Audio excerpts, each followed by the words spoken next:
You have psychology, you have psychologists, you have biology, you have biologists. So leaderology is nothing more than the scientific study of leadership. And as a leaderologist, that means that you are formally educated in leadership theory and leadership practice.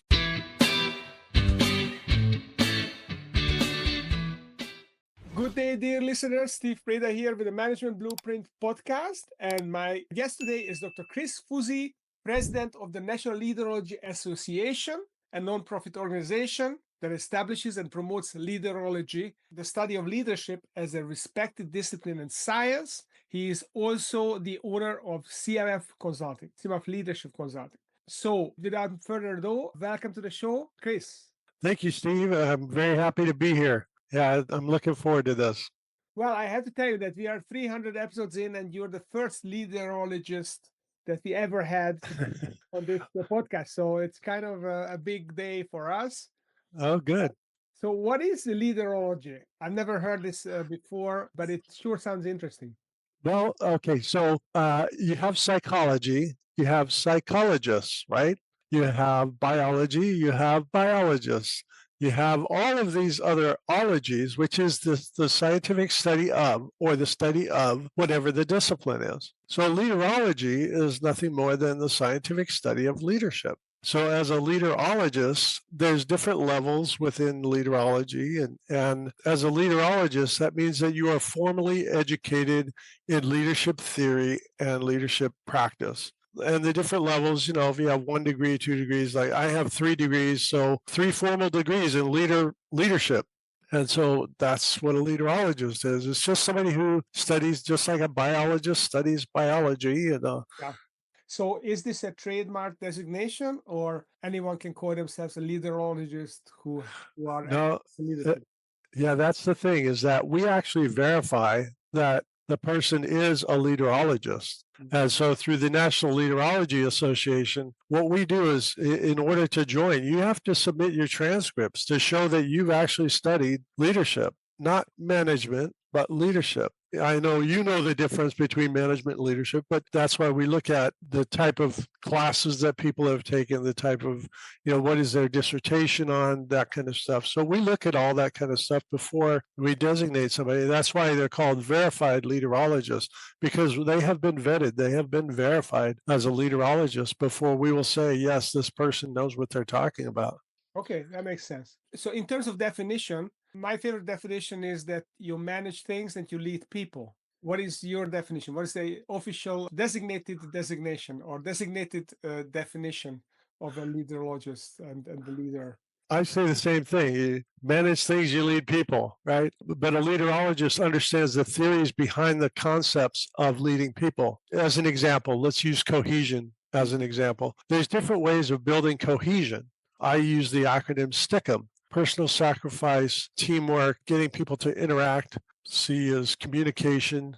K is keeping people focused on the mission. U is unique norms and symbols. And then the M is the mission focus. If you think about all those things when you look at cohesion, then it's important that you use all of those things. Plus cohesion, you have task cohesion and social cohesion. And task cohesion and social cohesion develop differently. You could have a lot of people who are doing the task but don't get along, right? That's task cohesion. But then you could also have the situation where people all get along but they don't get anything done. You know, that's social cohesion. You want to balance those out. How do you balance those out? Well, you have to look at what's happening with task cohesion and social cohesion. And then in the team dynamic, you look at what's going on with teams, because cohesion is a group structural dimension, but it's also a group process. So if you don't know that kind of stuff and you just try to build cohesion by doing a team building, well, you have to understand how that team building works. You have to understand the theory behind that team building.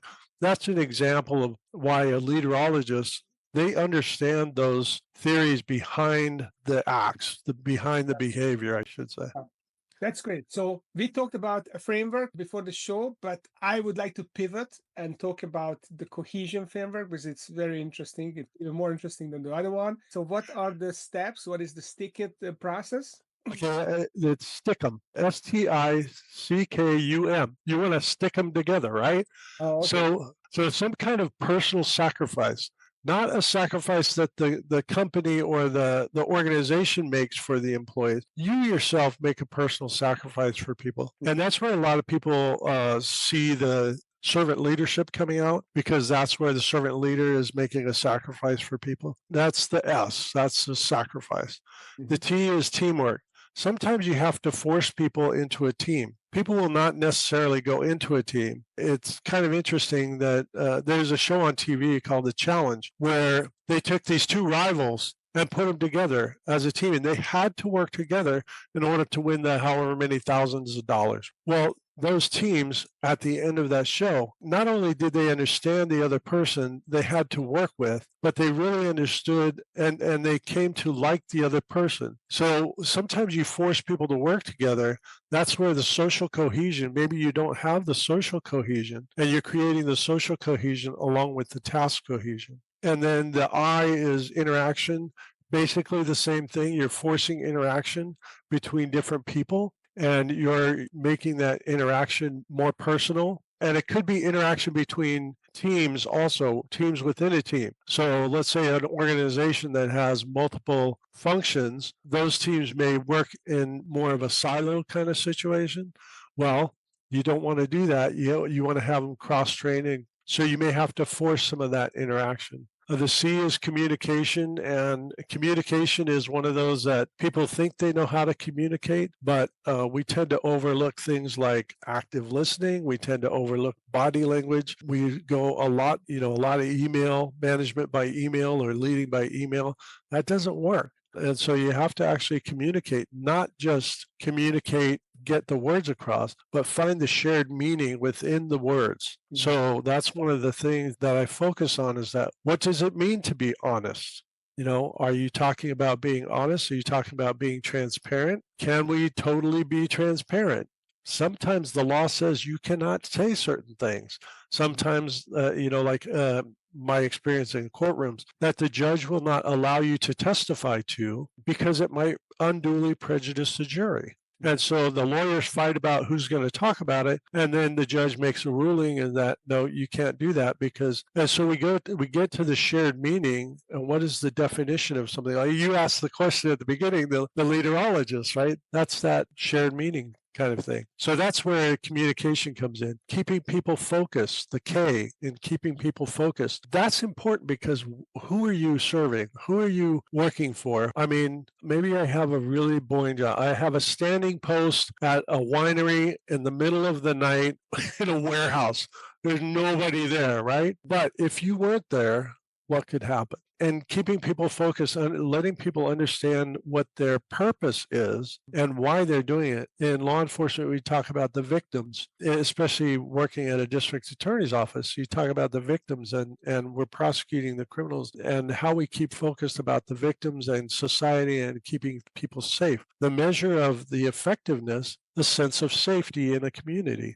So that's keeping people focused and reminding people of that every single day. The U is unique norms and symbols. And that's like, well, you have it on your book back there. I have it on my shirt here. We have these unique norms and symbols that we create, but every single one of these can be functional or dysfunctional. The unique norms and symbols is how you identify gang members also. They have certain tattoos. All of these work, whether it's a benevolent or malevolent kind of organization. And so that unique norm and symbol, if you see somebody with, let's say, like somebody in the Navy and they're wearing one of the crests for the SEALs, that's a unique norm and symbol. That identifies what they're doing. And then the last one is missions. It's important for people to feel like their mission is important. And so we want to create missions or jobs or tasks that people feel they could be part of. That's where we talk about buy-in, getting the buy-in.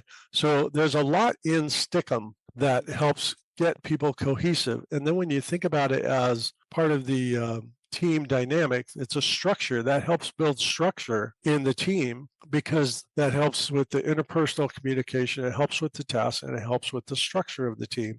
And then it's also a group process, because that process is always changing. You're always evaluating from the time you socialize somebody in the organization. You're always evaluating, how they're doing. And that mission is going to be helpful in getting them to do it. that's a whole 40-minute class in about 2 minutes. So Yeah, no, I love it. The sacrifice. So that's great because often leaders, CEOs, business owners don't realize that they have right, to show a personal sacrifice to the teams, to be trusted by the team, right, for them to really feel that they care about them. I like the idea of forcing people. I mean, I've never heard this articulated this before, but it really is true that sometimes people, it's their comfort zone to be in their silos. They don't want a teamwork. It's an extra layer of right. responsibility. They have to pay attention to other people. They can't just imagine that their world is perfect. It is uncomfortable, so you have to force people. The same with interaction. Again, comfort zone thing. Interacting meaning you have to pay attention to other people. You have to split your attention. Communication, I love this distinction of the active listening. People often think about communication that it's about sending messages, but Right. it's equally receiving messages, and often sending the body language and the other non-verbal messages are more important than the actual verbal ones. And then keeping people focused. I'm wondering the difference between keeping people focused and the mission. So the overall mission could be like the overarching goal of the organization, Uh, right? And so keeping people focused on either a task, keeping people focused on something that's important, something they need to do, that kind of thing. It's different in that the overall mission is creating a mission that they can buy into is going to be important, but keeping people focused on why, that's the why.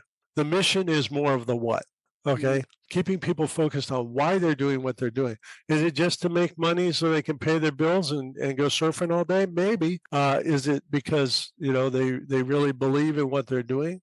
Mhm. And most jobs you have to have both. Most jobs you have to have the mission and the different missions involved. I keep using the word mission, but it can be job, tasks, company. Yeah. Because if the company doesn't survive, you're out of a job. So it No, doesn't help, right? yeah, I mean the why and the what.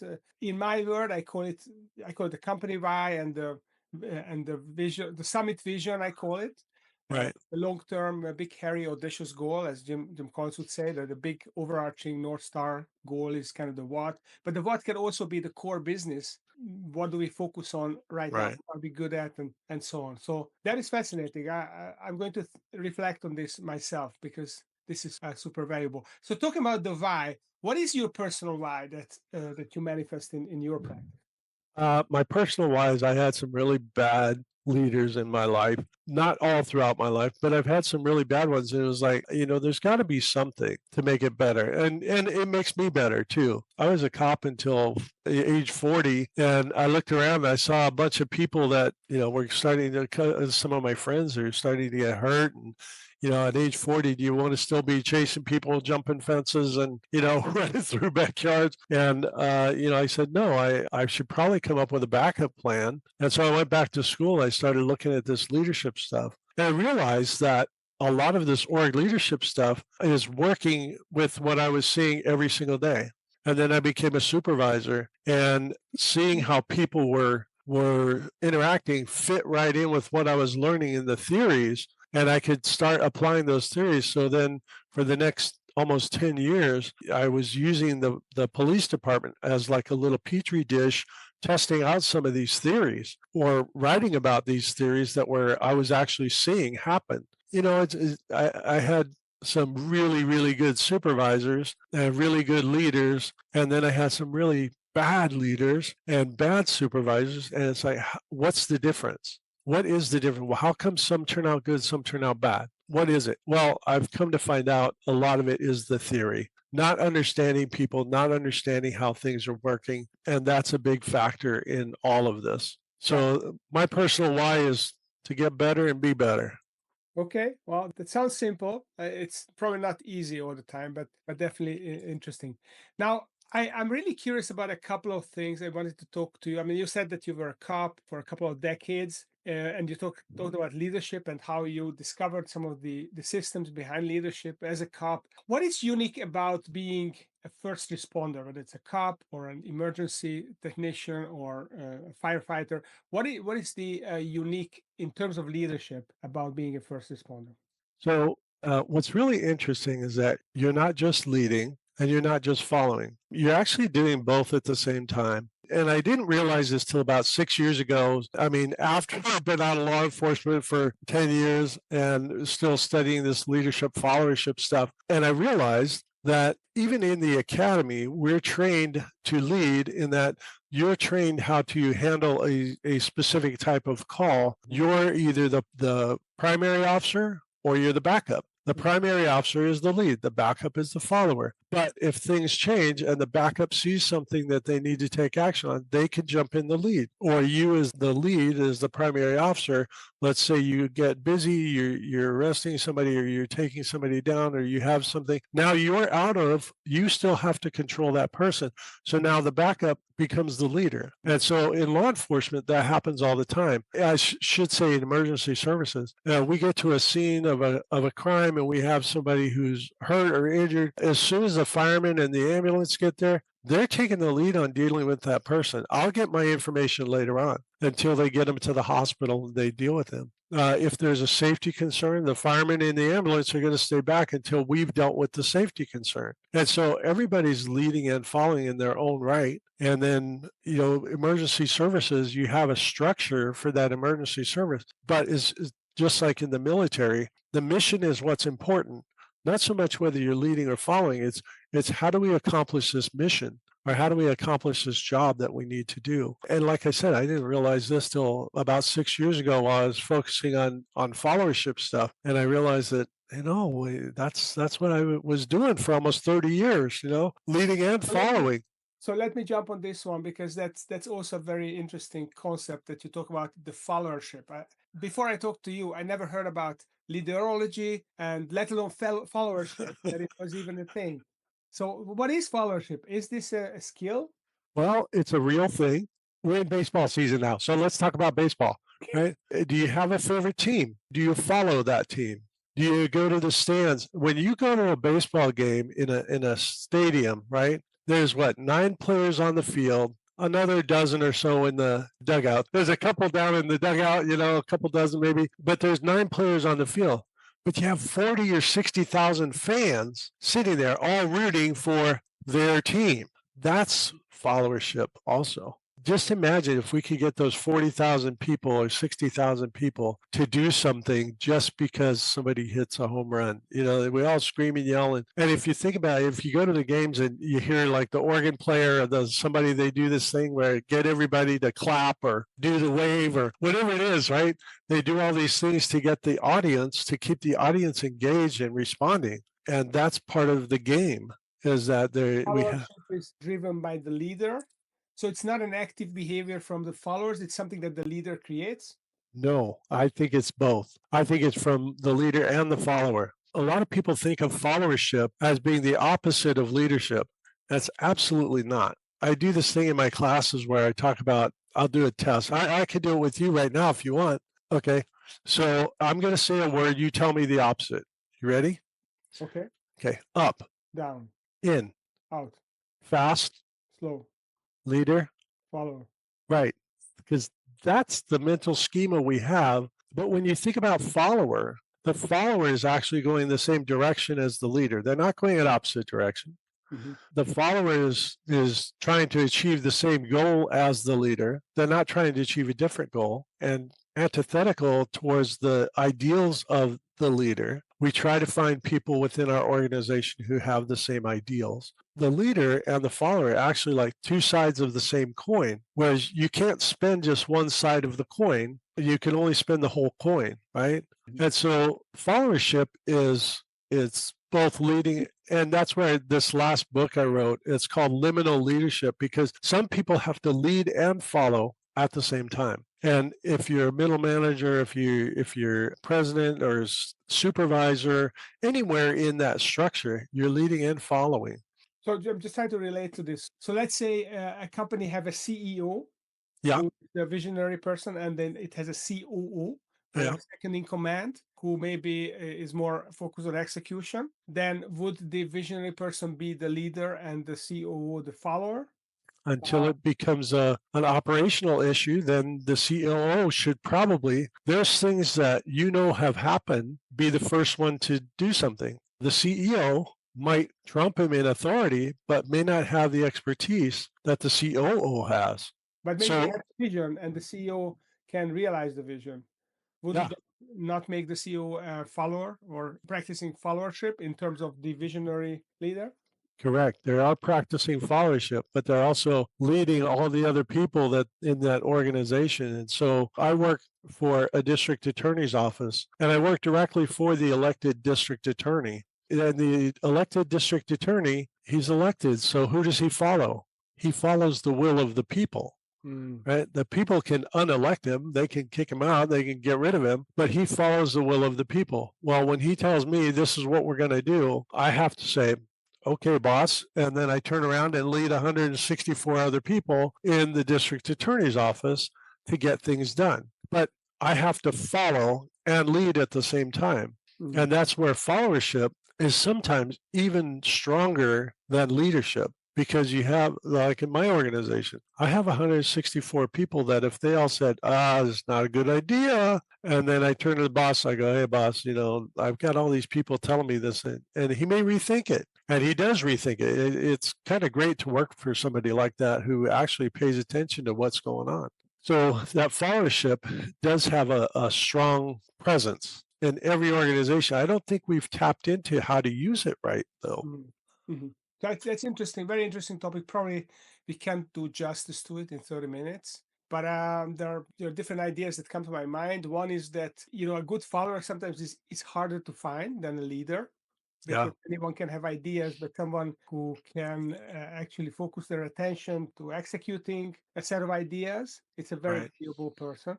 I'm also thinking about the right kind of followership and the wrong kind of followership, because sometimes you Yep, have dogmatic followers or people who are uncritically following someone and right. doing bad things on their behalf. So there are multiple aspects to this. Before we wrap up, I want to ask you about liminal leadership, and I see the book behind you, the liminal space. Yeah, So hiding back here.